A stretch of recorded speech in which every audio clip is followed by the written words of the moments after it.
es parte del famoso contrato de lote 56. Escribí un artículo a invitación del comercio a los que nos invitaron a ver, y siempre es difícil tener el espacio necesario para explicar, entonces dije, con una ingeniosa triquiñuela se logró hacer pasar gato por liebre, ¿no? Entonces a la gente se le dijo que era una regalía del 38% y la regalía real nunca era superior al 7%. A eso se debe que sea que los precios del gas sean altos o sean bajos, el Perú siempre va a recibir poco. Entonces hoy se escuda eso en la circunstancia de que los precios son bajos, pero si fueran altos igual el Perú recibiría poco porque el problema es estructural.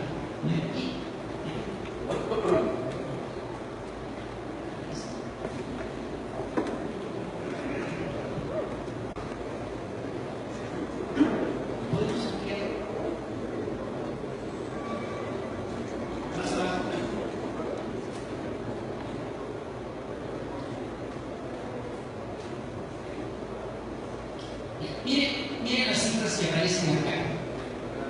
Todo esto está encriptado, está lleno de unos conceptos que son difíciles de entender.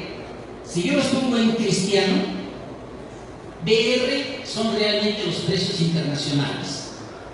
Entonces, esta tabla se debe leer que si el precio internacional es 3.5, BR es 0.50, la séptima parte, y así sucesivamente.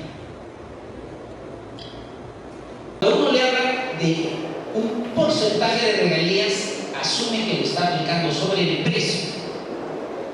Y si se habla del precio internacional, uno sobreentiende que el porcentaje de regalías se está aplicando sobre el precio internacional. Es decir, hoy el precio está debajo del 3.5, hoy el precio está como en 1.80. Pero si fuera 3.5, la regalía no la pagan sobre 3.5, la pagan sobre 50 centavos. Y el porcentaje de regalía es 30% en ese rango. Entonces, el 30% de 50 centavos son 15 centavos. Es decir, si el precio es internacional es $3.50, el Perú lo que recibe son 50 centavos. Son 15 centavos.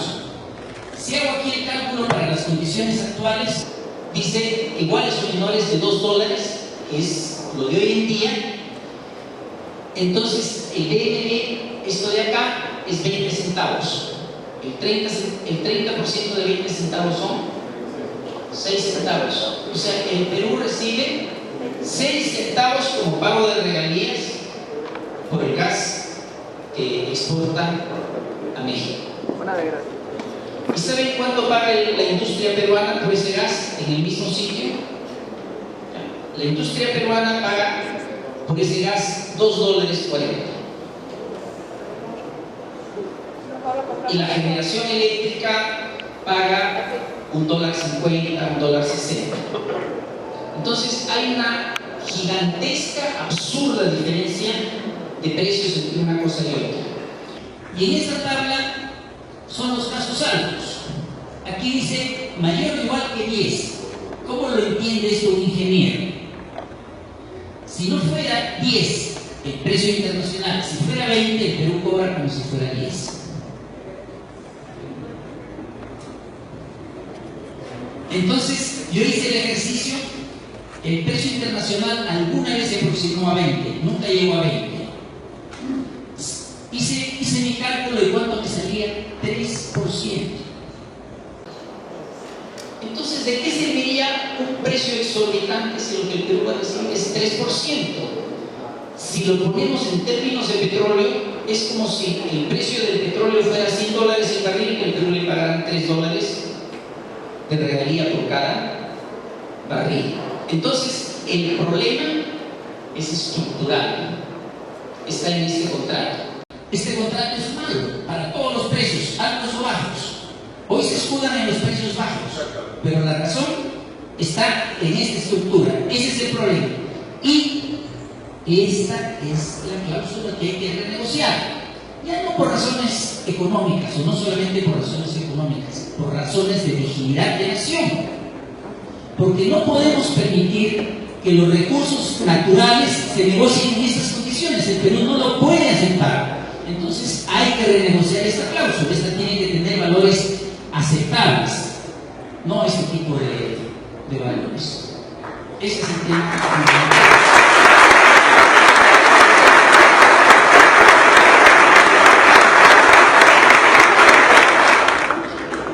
Ustedes saben que los contratos se aprueban, la suscripción de los contratos por decreto supremo. Aquí está quién lo firmó.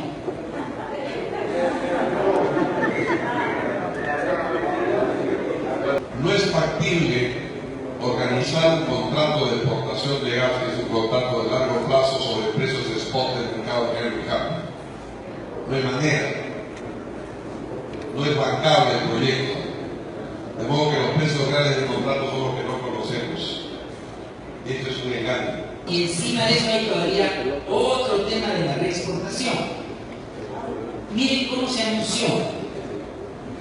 Se acordó regalía de 38% y es más alta que Camisea. Entonces, para el ciudadano común y corriente, si Camisea es producto de una negociación y le han pagado más que Camisea, le parece bien. Pero si uno analiza el contrato se da cuenta que no fue 38, realmente fue 7% o menos. Hay otro documento de la época, espero tenerlo acá.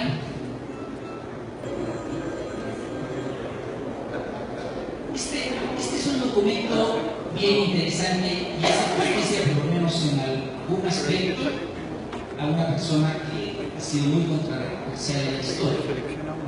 Saben que el tema de exportación ya se había rechazado cuando estaba Shell. Y Shell le pidió al Perú exportar el gas a Brasil. ¿Por qué se requiere producir gas? Porque la riqueza no está en el gas, la riqueza está en los líquidos. O sea, la riqueza energética está en el gas. 80% de la energía del crecimiento es gas. Solo 20% de la energía son líquidos. Pero ese 20% de líquidos representa el 80% del valor económico del yacimiento. El tema de la negociación de los contratos de gas tiene muchas aristas. Hay un tema de vigilidad que no se puede dejar de lado, porque si se permite que esto se haga con el gas, dejamos abierta la opción de que se haga con todas las riquezas naturales del Perú, y de eso vive el Perú. Hay un tema económico, hay un tema terrible. Estamos construyendo un gasoducto al sur. El de Camisea costó 970 millones de dólares. El del sur va a costar 7.700. Los volúmenes son los mismos. Imaginen lo que va a pasar con la tarifa. La tarifa de Camisea es 90 centavos.